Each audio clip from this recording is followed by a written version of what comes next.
After my daughter was seriously injured in a car accident and suffered heavy bleeding, she was rushed to the hospital for emergency treatment. When it was time to sign the surgical consent form, the nurse suddenly snapped the medical file shut and pressed it down firmly. Hospital regulations state that only immediate family members can sign the surgical consent form. What proof do you have that you are the child's father? I was stunned. She is my biological daughter. Do I still need to prove it to you? The nurse retorted, birth certificates can be forged. How do we know the child wasn't abducted by you? If you cannot prove it, we cannot proceed with the surgery. Seeing the nurse's self-righteous expression, I trembled with anger. I am signing the surgical consent form for my own biological daughter. Do I need to provide DNA evidence as well? She curled her lip. These are hospital regulations. We are being responsible for the patient. If you cannot prove the child is yours, we will report you to the police for child trafficking. After saying that, she actually called security to report it and loudly accused me of being a human trafficker. Report me to the police? I took out my police uniform from my bag and put it on. I'd show her what a split-second response was. Chapter 1. Just as my pen touched the surgery consent form, a hand pressed down on the paper. Hold on. Before the operation, we need to verify your identity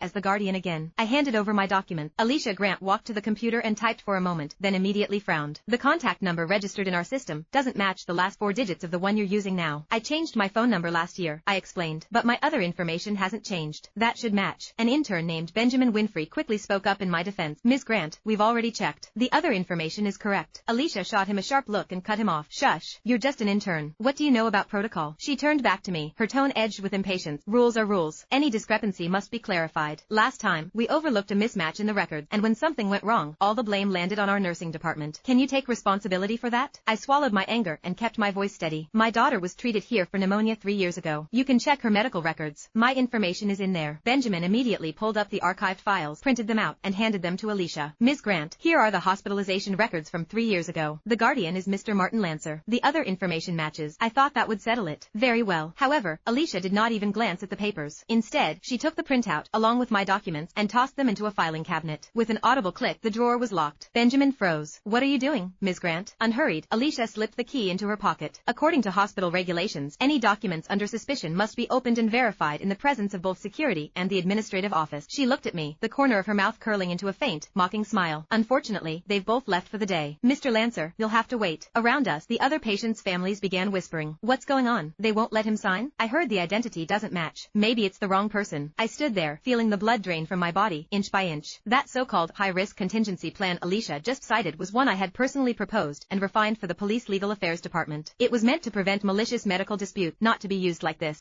Chapter 2. I never expected Alicia to use that rule against me. Just then, the operating room doors burst open. A nurse stuck her head out, panic written all over her face. Head nurse, Ms. Grant, the director, Edward Johnson, wants to know if the consent form's been signed. The anesthesia window is almost over. If we delay any longer, the patient could be in serious danger. Without even turning around, Alicia barked back. Tell Dr. Johnson the guardian's identity is suspicious. Possible impersonation. For the patient's safety, suspend the surgery. We'll wait for the police to verify everything. She spun around and pointed straight at me, shouting at the top of her lungs. Who knows where this guy came from? Maybe he's some con artist trying to trick the hospital into operating on some random girl. Keep an eye on him. I've already called the police. Don't let him run. I took a slow breath, pulled my phone from my backpack, and started recording. The camera focused steadily on her face. Head nurse, Ms. Grant, is it? This is the last time I'm asking. Are you refusing to let me sign the surgical consent form for my daughter? She froze for a second when she saw the camera, then let out a mocking laugh as if I were an idiot. Oh, planning to post a video and scam some compensation? Who do you think you're showing that to? Let me tell you, it won't work. She probably thought I was just trying to stir up trouble and collect evidence. It only made her bolder. Staring straight into my lens, she enunciated every word. Yes, I refuse. Because I suspect you're not her father. I suspect you're a trafficker. I've called the police. You can explain yourself to them at the station. Just as the security guard started toward me, rubber baton in hand, a sharp, impatient voice cut through the crowd. What's going on here? Is this a hospital or a marketplace? The crowd parted. Edward Johnson from the emergency department stepped forward slowly. I had heard about him. He had no real skill to speak of, but he certainly knew how to accept gift. He gave me a quick once-over, and a flicker of disdain flashed in his eyes. I'm very sorry, he said smoothly. Our head nurse is straightforward by nature. She's very responsible. She may have spoken a bit harshly. Please bear with her. He said the words, but there was not a shred of apology in his gaze. My daughter was lying inside that operating room, fighting for her life. There was no way I could stay calm. My daughter is in there waiting for surgery, yet your head nurse is calling me a trafficker and refusing to let me sign. Dr. Johnson, is this what you call being responsible? Edward put on a sympathetic but helpless look and said, Sir, please don't be upset. We do have our reasons. Our hospital recently introduced a brand new risk assessment system. In your case, it triggered a red alert. We have no choice. According to protocol, we must pause and verify before proceeding. I let out a humorless laugh. Verify? They might be able to afford the wait, but what about my daughter? What kind of absurd risk assessment system was this? Since when was there a policy that allowed you to watch a patient suffer while you waited for paperwork? No, they were not following protocol. They were afraid to operate. At that moment, my patience snapped. Dr. Johnson, I said flatly, done playing along. I don't care about your systems or your procedures. Every minute my daughter waits inside that room increases her risk. Today, I am signing that form, and this surgery is happening. The smile on Edward's face vanished instantly. The pretense of kindness dissolved. Sir, he said coldly, I advise you to calm down. This is a hospital. There are protocols we need to adhere to. If you continue to cause a disturbance, we'll have no choice but to treat this as medical harassment.